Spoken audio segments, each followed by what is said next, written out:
Hello everyone. आज है 15 दिसंबर और आज की इस क्लास में हम डिस्कस करेंगे 15 दिसंबर से बनने वाले करंट अफेयर के सभी इंपॉर्टेंट क्वेश्चंस।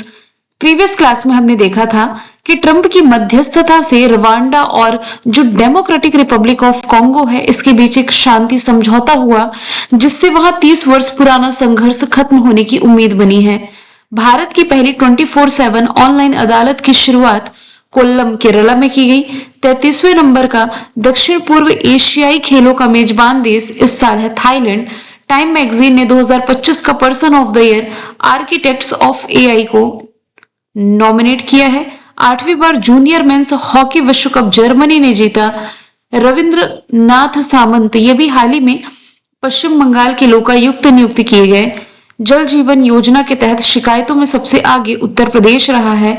और अंतर्राष्ट्रीय सार्वभौमिक स्वास्थ्य कवरेज दिवस 12 दिसंबर को मनाया जाता है। फिडे सर्किट 2025 का खिताब जीता रमेश बाबू प्रज्ञानंद ने। और रिसेंटली इटली के राष्ट्रीय व्यंजन को यूनेस्को की अमूर्त सांस्कृतिक विरासत सूची में शामिल किया गया है। तो ये सभी क्वेश्चंस हमने देखे प्रीवियस क्लास में। शुरू करते हैं आज का हमारा पहला सवाल। किस देश में kho kho world cup championship जो नेक्स्ट ईयर होनी है 2026 ये आयोजित किया जाएगा?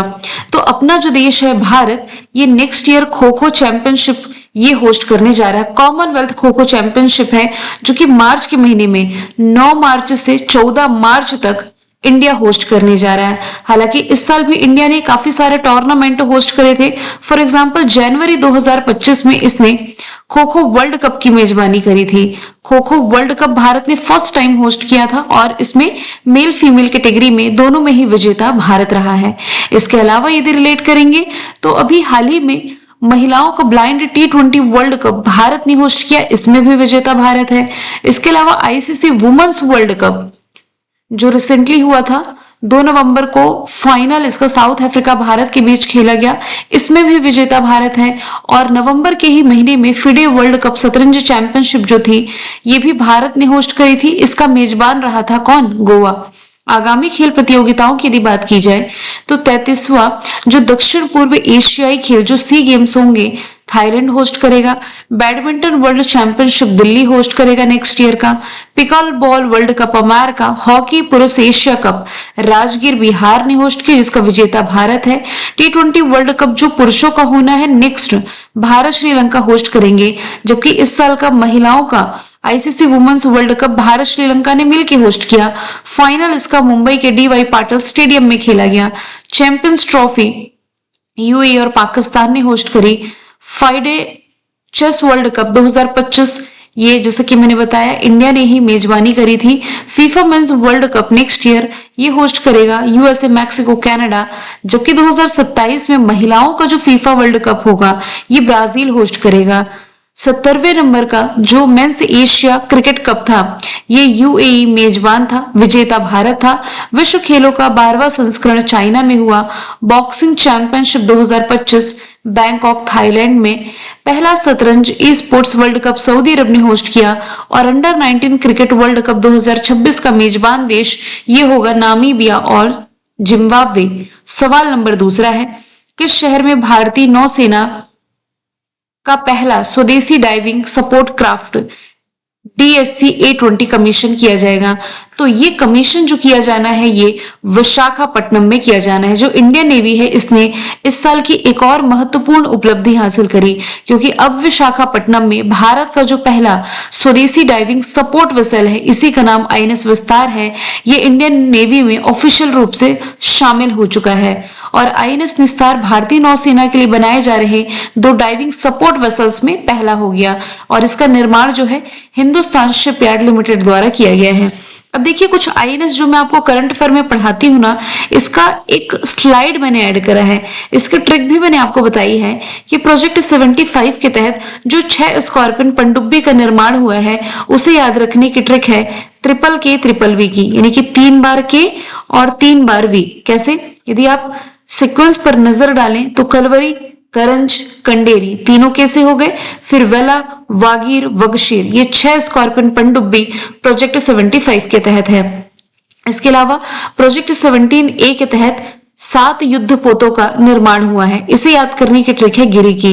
यदि किसी युद्ध पोत में गिरि शब्द आ रहा है, जैसे नीलगिरी, हिमगिरी, तारागिरी, उदयगिरी, दूनागिरी, विंध्यगिरी, महेंद्रगिरी, तो गिरि ट्रिक आपकी प्रोजेक्ट 17A में हो गई। प्रोजेक्ट 15B के तहत 4 जहाजों का निर्माण हो रहा है, जो कि आप किसी शहर के नाम से रिलेट कर सकते हैं, सिटी के नाम से। वो कैसे, ये देखिए क्या लिखा हुआ है, INS Visakhapatnam, INS Mormugao, INS Imphal और आईएनएस सूरत। इसके अलावा 2 न्यूक्लियर सबमरीन के एग्जाम्पल्स हो जाएंगे, अरिहंत और अरिघात। बहुत आसान है याद रखना। देखिए प्रोजेक्ट 75 की ट्रिक है ट्रिपल की। प्रोजेक्ट 17A के युद्धपोत को याद करने की ट्रिक है गिरि की। प्रोजेक्ट 15B के जहाजों को याद करने की ट्रिक है किसी सिटी के नाम। सिटी में है विशाखापट्टनम, मारमुगाव, इम्फाल, सूरत। और न्यूक्लियर सबमरीन, इसके दोनों के नाम आ से शुरू हैं, अरिहंत और अरिघात। सवाल नंबर 3 है, किस राज्य को हाल ही में नक्सलवाद मुक्त घोषित किया गया? तो भारत का हृदय प्रदेश कहे जाने वाला जो मध्य प्रदेश है, ये रिसेंटली नक्सलवाद मुक्त घोषित किया गया है। ये जो घोषणा है बालाघाट जिले में 2 माओवादी उग्रवादियों के आत्मसमर्पण के बाद, यानी कि इनके सरेंडर के बाद की गई है। ये उपलब्धि केंद्र सरकार द्वारा समर्थित ये जो टारगेट ईयर है 2026 तक नक्सलवाद समाप्त करने के राष्ट्र मिशन का हिस्सा है। यह घोषणा रिहैबिलिटेशन टू रिजुवनेशन अभियान के तहत की गई, जिसका पर्पस है आत्मसमर्पित जो नक्सली हैं इनका समाज में पुनर्वास करना। मध्य प्रदेश की राजधानी भोपाल, मुख्यमंत्री मोहन यादव, राज्यपाल मंगू भाई छगन भाई पटेल है। लोकसभा सीटें 29 है, राज्यसभा सीटें 11 है। रिसेंटली प्रधानमंत्री नरेंद्र मोदी जी ने मध्य प्रदेश के धार जिले में जो भैंसोला गांव है, यहाँ देश का पहला प्रधानमंत्री मित्र पार्क का शिलान्यास किया है। जबलपुर शहर में भारत का पहला हिंदी मीडियम का MBBS कॉलेज बनेगा। पचमढ़ी वन्य जीव अभ्यारण्य का नाम राजा भभूत सिंह वन्य जीव अभ्यारण्य किया गया। राहवीर योजना की शुरुआत की गई। देश की पहली समर्पित ग्लोबल कैपेबिलिटी सेंटर पॉलिसी इसने अनावरण किया। प्रोजेक्ट चीता के तहत बोत्सवाना से 8 चीते भारत लाए जाएंगे। ग्वालियर को यूनेस्को ने सिटी ऑफ म्यूजिक चुना है। देश का 58 tiger reserve Madhav tiger reserve है। पहली सोलर सिटी सांची है और ग्वालियर में बायो CNG प्लांट के साथ भारत की पहली आधुनिक आत्मनिर्भर लाल टिपारा गौशाला का उद्घाटन किया गया।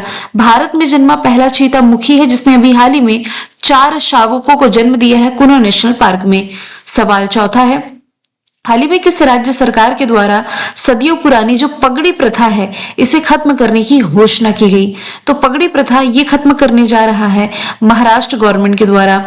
ये एक प्री इंडिपेंडेंस, कहने का मतलब है जब अपना देश आजाद नहीं हुआ था ना, उसके पहले की एक किराया व्यवस्था है जो 1940 के दशक से पहले मुंबई में काफी ज्यादा लोकप्रिय थी। और ये व्यवस्था अनौपचारिक होने के बावजूद महाराष्ट्र रेंट कंट्रोल एक्ट के तहत मान्यता प्राप्त है। अब ये कैसे चलता है पगड़ी सिस्टम? किराएदार जो होते हैं ये मकान मालिक को एक मुश्त या एक बड़ा प्रीमियम, पगड़ी आप इसे कह सकते हैं, ये अमाउंट देते हैं। इसके बदले उन्हें लगभग स्थायी रहने का अधिकार मिल जाता है। मासिक किराया बहुत कम हो जाता है जो वर्षों तक नहीं बढ़ता। कहने का मतलब है मान लीजिए किराए के घर में रहना है तो 20 लाख रुपए की पगड़ी, ये महाराष्ट्र के अलावा भी कई क्षेत्रों में चलती है, 20 लाख की पगड़ी दे दी। इसके अलावा सालाना फिर जो किराया है कम हो जाता है, मान लीजिए 5,000, 10,000, 20,000 ये लगता रहता है ना। तो कई मामलों में किराएदार अपनी टेनेंसी अधिकारियों को भी बेच सकते हैं और बिक्री से प्राप्त राशि मकान मालिक के साथ साझा करते हैं। अब आप समझिएगा, पगड़ी राशि दी जाती है मकान मालिक को, इसका मतलब ये नहीं कि 20 लाख रुपए की राशि मकान मालिक की हो गई। जब तक आप उस घर में रहेंगे तब तक ये राशि मकान मालिक के पास एज अ सिक्योरिटी बॉन्ड जमा रहता है और जब आप घर खाली करते हैं तो ये आपको दे दिया जाता है। ठीक है। अब कई मामलों में किराएदार क्या होते हैं, अपने टेनेंसी अधिकारों को बेच सकते थे और बिक्री से, मतलब बेचने पर जो पैसा मिलता था, इसे मकान मालिक के साथ साझा करते थे। तो ये पगड़ी सिस्टम अब समाप्त किया जा रहा है।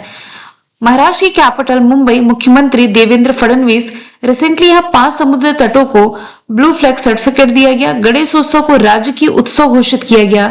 सतनावरी गांव को भारत का पहला स्मार्ट इंटेलिजेंट विलेज बनाया जाएगा। इसके अलावा यहाँ माथेरान में जो हाथ रिक्शा था, इसे अमानवीय प्रथा बता करके इसे बंद करने के लिए साथ ही ई रिक्शा चलाने की अनुमति दी गई। पशुपालन और मुर्गी पालन को कृषि का दर्जा दिया गया। और रिसेंटली महाराष्ट्र सरकार के द्वारा शक्तिपीठ एक्सप्रेस वे परियोजना को मंजूरी मिली।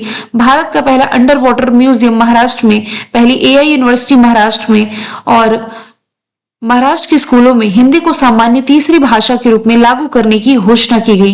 पिंक ई रिक्शा योजना की शुरुआत की गई। भारत की जीडीपी में सबसे अधिक कंट्रीब्यूशन देने वाला राज्य यही है। और भारत के सबसे गहरे पानी वाले वधावन पोर्ट का उद्घाटन किया गया। गाय को राजमाता की उपाधि देने वाला ये पहला राज्य हो जाएगा। सवाल नंबर 5वां है, किस कंपनी ने अंतरिक्ष में डेटा सेंटर स्थापित करने के लिए प्रोजेक्ट सनकैचर पर काम शुरू किया? तो ये काम अभी हाल ही में गूगल के द्वारा शुरू किया गया है, जिसके माध्यम से ये जो प्रोजेक्ट सनकैचर है, इसके तहत अंतरिक्ष में डेटा सेंटर स्थापित किया जाना है। तो अभी तक आप पढ़ रहे थे कि दुनिया का सबसे बड़ा जो डेटा सेंटर है ये गूगल का है, लेकिन ये तो अपने पृथ्वी के अंदर ही है ना। लेकिन अब अंतरिक्ष में ये जो सबसे बड़ा डेटा सेंटर है प्रोजेक्ट सनकैचर के तहत गूगल स्थापित करने जा रहा है। इसका उद्देश्य ये पता लगाना है कि क्या भविष्य में एआई की कंप्यूटिंग को सीधे अंतरिक्ष से प्राप्त सौर ऊर्जा से संचालित किया जा सकता है या नहीं। और इस प्रोजेक्ट के तहत गूगल जो लोअर अर्थ ऑर्बिट है ना, इसमें विशेष रूप से निर्मित उपग्रहों को यानी कि सैटेलाइट्स को तैनात करने जा रहा है। गूगल का फॉर्मेशन ईयर 1998 है। कैलिफोर्निया में हेडक्वार्टर, सुंदर पिचई इसके सीईओ हो जाएंगे। मार्क जकरबर्ग मेटा के, इसरो के अध्यक्ष वी नारायण हैं जो कि भारत की स्पेस एजेंसी है। माइक्रोसॉफ्ट के चेयरमैन भारत के ही सत्या नडेला हो जाएंगे। सवाल नंबर 6वां है, किस राज्य का सिलीगुड़ी झील को भारत की 95 नंबर की रामसर साइट का दर्जा मिला? अभी 2 दिन पहले ही हम पढ़ रहे थे कि बिहार का जो गोगीबिल है ये देश का 94 नंबर का रामसर साइट बना, लेकिन अब 95 नंबर का रामसर साइट ये बन गया है राजस्थान का अलवर का सिलीसेड़ झील। और ये अलवर के लिए एक अंतरराष्ट्रीय सम्मान आप इसे कह सकते हैं। 95 नंबर की रामसर साइट है इंडिया की। रामसर साइट का मतलब है ऐसी आर्द्र भूमि, गीली भूमि या दलदली भूमि जिसका जिसे अंतरराष्ट्रीय महत्व का दर्जा दिया जाता है, क्योंकि उसका संरक्षण यानी कि उसका कंजर्वेशन, उसका मैनेजमेंट और संसाधनों की समझदारी से उपयोग सुनिश्चित किया जा सके। अब आप देखेंगे आर्द्र भूमियों को संरक्षित किए जाने के लिए 2 फरवरी को आपका वर्ल्ड वेटलैंड डे मनाया जाता है। 2025 में जो वर्ल्ड वेटलैंड डे मनाया गया, इसकी थीम क्या थी? Protecting wetlands for our common future. Rajasthan का डिस्कशन आया है। राजधानी जयपुर, मुख्यमंत्री भजनलाल शर्मा, राज्यपाल हरिभाऊ बागड़े हैं। नेशनल पार्क में मुकुंदरा, मरुस्थल, केवलादेव, सरिस्का और रणथंभौर।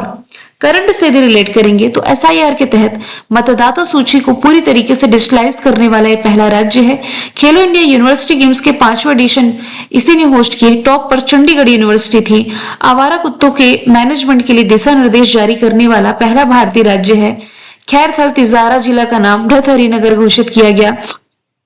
राजस्थान की मनिका विश्वकर्मा ने मिस इंडिया यूनिवर्स का खिताब जीता।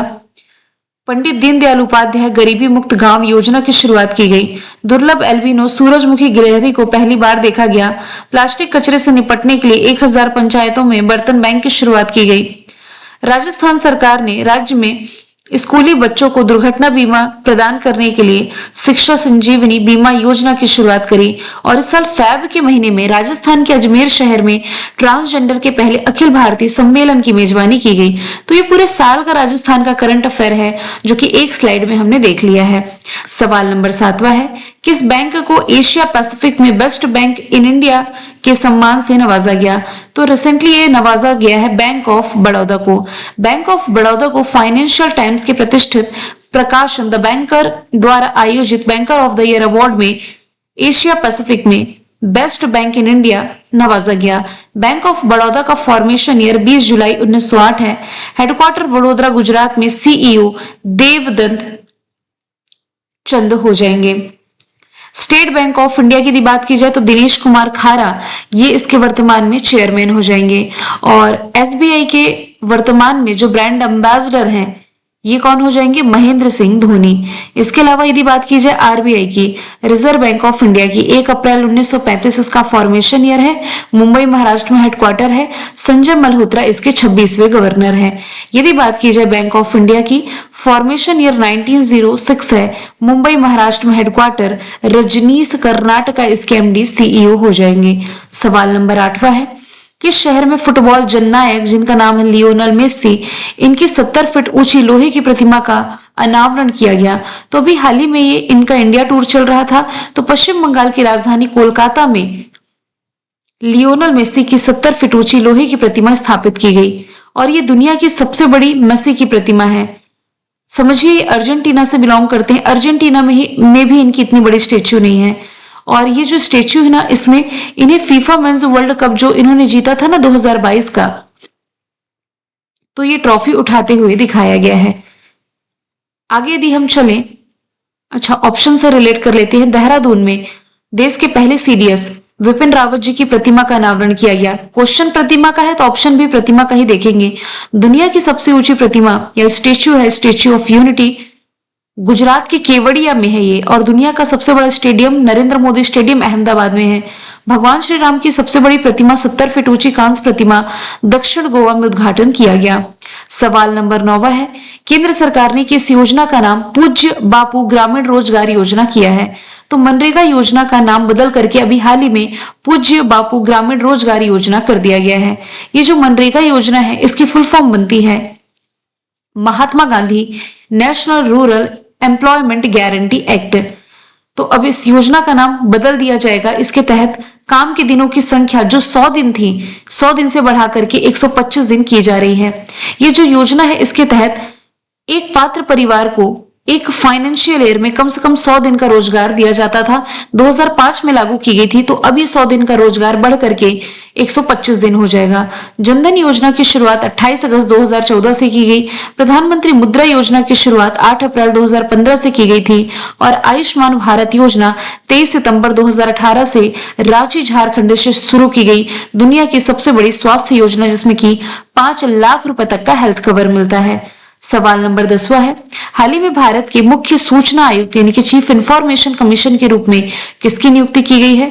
तो पूर्व आईएएस अधिकारी राजकुमार गोयल ये देश के मुख्य सूचना आयुक्त के रूप में नियुक्त किए गए। प्रेसिडेंट द्रौपदी मुर्मू इन्हें शपथ दिलाएंगे।